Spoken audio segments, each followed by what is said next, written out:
Assalamualaikum warahmatullahi wabarakatuh. Alhamdulillahi rabbil alamin, wahdahu wassalatu wassalamu ala asyrafil anbiya'i wal mursalin wa ala alihi wa sahbihi wa sallam ajma'in, amma ba'du. Bersyukur kepada Allah Subhanahu wa taala dengan mengucapkan alhamdulillahi rabbil alamin. Bersalat ke baginda Rasulullah sallallahu alaihi wasallam dengan lafaz Allahumma salli ala sayyidina Muhammad wa ala alihi sayyidina Muhammad. Hadirinul hadirat dimanapun Anda berada, bahwa orang-orang yang kafir adalah orang-orang yang sia-sia, bahwa sebenarnya mereka ini adalah orang yang sukses sebenarnya. Kenapa kok dikatakan sukses? Ya karena masih berada di dunia, masih ada umur, masih ada kesempatan gitu kan. Tetapi merekanya saja yang bahkan nggak mau mendengarkan apa yang disampaikan. Dan ketika disampaikan juga nggak ada manfaat buat mereka. Sama saja, karena belum ada hidayah di hati mereka itu. Padahal kaya, dia banyak harta, banyak kesempatan, punya jabatan, seorang yang hebat, tapi kok di hadapan Allah Subhanahu wa taala sia-sia. Nah, bahkan nanti di hadapan Allah Subhanahu wa taala, orang-orang yang kafir ini mereka akan menyesal di hadapan Allah. Insyaallah, mereka menyesal. Orang yang kafir menyesal. Padahal mereka di dunia enggak mau mendengarkan kebaikan, enggak mau mendatangi orang-orang yang baik. Dia enggak mau membuka diri di hadapan Allah Subhanahu wa taala untuk masuk ke dalam Islam. Nah, ternyata ketika di hadapan Allah Subhanahu wa taala di akhirat, dia menyesal. Makanya oleh sebab itu kita yang Islam, kita yang punya kesempatan, kita yang punya kemampuan untuk mendalami agama Islam, bisa baca Al-Quran, bisa beribadah, bisa sholat tahajud, bisa melakukan yang terbaik, itu Masya Allah luar biasa itu. Maka itu satu kesempatan yang luar biasa. Kalau orang kafir saja pun menyesal, apalagi orang yang Islam. Masya Allah. Mana ayatnya? Dalam surah Al-Hijr ayat ketiga.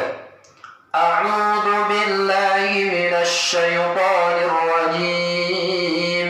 Bismillahirrahmanirrahim. Dzarhum ya'kulu wa yatamatta'u wa yulhihimul amalu fasawfa ya'lamun. Biarkanlah mereka di dunia ini makan dan bersenang-senang dan dilalaikan oleh angan-angan kosong mereka. Kelak mereka akan mengetahui akibat perbuatannya sendiri. Dan kami tidak membinasakan sesuatu negeri, melainkan sudah ada ketentuan yang ditetapkan baginya. Allah biarkan mereka bersenang-senang di dunia, mereka berbuat apa yang mereka perbuat, semuanya saja Allah biarkan. Nah, kalau sudah nanti pada akhirnya mereka akan menyesal di hadapan Allah, akan mengetahui bagaimana perbuatan mereka sendiri. Mereka akan mengetahui, melihat apa saja yang mereka lakukan di muka bumi ini. Yang mereka menyesal, ya Allah, kembalikanlah saya ke dunia ya Allah. Saya pengen berbuat baik ya Allah. Saya ingin memperbaiki diri. Apakah bisa? Ya nggak bisa. Maka ini satu kesempatan yang luar biasa Allah berikan kepada kita. Mumpung masih ada umur, mumpung masih ada kesempatan, mumpung masih sehat badannya. Ingat tadi khamsan qabla khamsin, kata Rasulullah. Persiapkan yang 5 sebelum datang yang 5. Sehatmu sebelum datang waktu sakitmu. Umurmu sebelum datang waktu wafatmu. Kayamu sebelum datang waktu miskinmu. Kesempatan yang lapang, kesempatan yang ada sebelum datang waktu sibuk kamu. Gitu kan? Maka ini semuanya kesempatan Allah berikan kepada kita. Kalau sudah kita sakit, kita sibuk, kita mati, ya udah semuanya nanti akan selesai dengan Allah Subhanahu wa taala. Maka orang-orang yang seperti ini akan mengetahui akibatnya sendiri. Yang ada mereka menyesal di hadapan Allah Subhanahu wa taala, dan Allah tidak akan menghukum, Allah tidak akan memberikan azab, musibah kepada seseorang kecuali memang Allah sudah tetapkan kepada mereka. Itu sudah satu ketetapan dari Allah. Mau gimana lagi kita? Karena itu akibat. Kalau ada sebab pasti ada akibat. Kenapa seperti ini? Karena seperti itu. Kenapa nanti menyesal di hadapan Allah Subhanahu wa taala? Sebabnya mereka bersenang-senang, mereka tidak mau mendengarkan nasihat, mereka mengadakan angan-angan yang banyak, itu kosong. Mengadakan angan-angan yang kosong, kedepannya ini kayak gini, kayak gitu. Kebanyakan angan-angan. Itu nggak boleh sebenarnya. Setelah kita melakukan yang terbaik seperti ini satu ketetapan dari Allah. Kita melakukan ini, ada kebaikan, lakukan yang terbaik. Jangan kemudian kita mengatakan, masih ada besok, masih ada ntar aja lah, masih ada umur, masih muda, masih sehat, mumpung seperti ini, mumpung masih muda. Kalau sudah Allah wafatkan masih muda, mau kemana lagi kamu? Nggak bisa. Maka jangan kita berangan-angan nanti ke depannya seperti ini, seperti itu.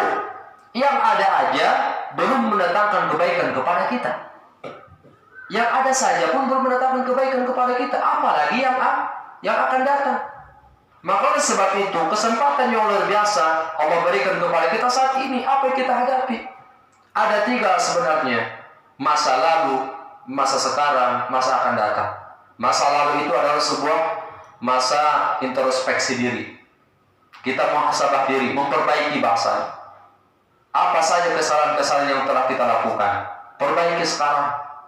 Nah, masa sekarang ini adalah kesempatan buat kita untuk melakukan yang terbaik, untuk nanti gambarannya ke depannya supaya baik. Yang akan datang itu ya boleh jadi ada, boleh jadi enggak. Karena itu adalah haknya Allah Subhanahu wa taala. Kita nggak bisa meyakinkan bahwa besok akan hidup. Yang bisa memastikan kita adalah Allah Subhanahu wa taala. Maka oleh sebab itu, lakukan yang terbaik. Mumpung kita ada kesehatan, ada kesempatan, kita agamanya Islam, kita beriman kepada Allah, punya ilmu agama, bisa baca Al-Quran, bisa menyampaikan Al-Quran, lakukan itu. Kalau itu yang kita lakukan, maka Allah akan memberikan kita yang kebaikan-kebaikan. Ad-dunya masra'atul akhirah, bahwa dunia ini adalah tempatnya bercocok tanam. Kalau kita sudah menanamkan yang baik-baik, maka yang akan kita petik nanti, yang kita raih dari Allah Subhanahu wa taala yang baik. In ahsantum li anfusikum wa in asatum falaha. Jika kamu berbuat baik, maka kebaikan itu akan kembali kepada diri kita. Jihad bukan berarti memaksakan diri untuk semuanya baik. Kita saja dulu. Kalau kita sudah baik kitanya, baru orang lain. Karena perjuangan yang paling hebat adalah bukan melawan orang-orang yang musyrik, bukan melawan orang-orang yang kafir, yang durhaka, melawan hawa nafsu. Itu Masya Allah luar biasa itu. Luar biasa. Maka perjuangkanlah agama Allah Subhanahu wa taala. Kalau kita sudah berani, sudah bisa melawan diri kita, oke, kita akan melawan orang-orang yang mungkar, orang-orang yang jahat untuk menegakkan syariat Islam, syariat agama Allah Subhanahu wa taala. Mudah-mudahan sedikit ini menambah keimanan, ketakwaan kita kepada Allah Subhanahu wa taala. Intinya adalah janganlah bersenang-senang, jangan kita mengadakan angan-angan kosong, karena itu semuanya menyebabkan kelalaian untuk ibadah kepada Allah Subhanahu wa taala. Sekarang apa yang kita hadapi ini adalah sebuah kesempatan yang harus kita lakukan yang terbaik, karena kita nggak tahu besok atau 1 jam, 2 jam kemudian, atau 1 hari kemudian, 1 minggu kemudian, 1 tahun kemudian, kita nggak tahu apakah kita masih hidup, apakah kita udah mati, gitu kan. Mohon maaf atas segala kesalahan. Mohon maaf atas segala kesalahan dan kekurangan. Assalamualaikum warahmatullahi taala wabarakatuh.